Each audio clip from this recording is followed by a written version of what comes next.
কেমন আছো তোমরা? আশা করি তোমরা সবাই ভালো আছো। আজকের এই ভিডিওটিতে তোমাদের দেখানো হবে, শেখানো হবে যে তোমরা কীভাবে তোমাদের প্রিয়জন মানুষকে এই টাকা পাঠাতে পারবে এবং টাকা চুরি করে নিয়ে আসতে পারবে, তা তোমাদেরকে দেখানো হবে।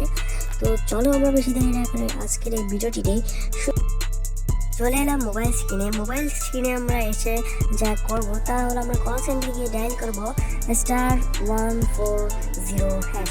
এটা আমরা ডায়াল করে যদি আমরা কল দিই একটা, তাহলে এরকম একটা ইন্টারফেস আসবে। আমরা একটা 6 নম্বর পাবো।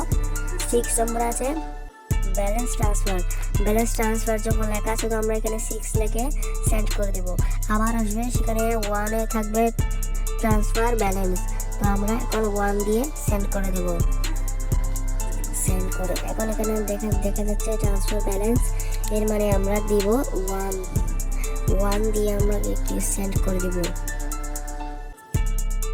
এখন আমরা সেন্ড করে দিলেই এরকম একটা ইন্টারফেস আসলে তোমরা কীভাবে এখানে তোমরা কত টাকা পাঠাতে চাও সেটা এখানে লিখে দিও। আমি 10 দিলাম, তারপর সেন্ড করে দিলাম।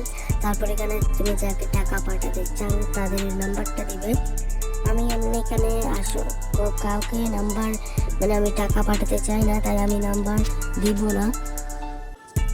আমি এমনি কিছু নাম্বার দেখে দিয়ে রাখছি, এইরকম ভাবে আর কি। এখানে তোমরা যাকে তুমি টাকা পাঠাতে চাও তার মোবাইল নম্বরটি এখানে তুলে সেন্ড করে দিবা। আমি কিন্তু পাঠাবো না, তাই জন্য আমি সেন্ডও করবো না এবং আমি পাঠাবো না। সেন্ড করে দিবা, তো আমি কিন্তু পাঠাবো না। আমি ক্লোজ করে দিলাম, আমি পাঠাবো না, তোমরাই পাঠাবা। তোমরা দেখতে পেলে তোমরা কিভাবে অন্যের মোবাইলে টাকা পাঠাতে পারবে এবং চুপি নিতে পারবে, তা তোমরা দেখতে পেলে, শিখতে পেলে। তো তোমাদের যদি এই ভিডিওটি যদি ভালো লেগে থাকে তাহলে যদি চ্যানেলটি সাবস্ক্রাইব করে রাখবা। তো আজকের জন্য আমরা এখানেই বিদায় নিচ্ছি।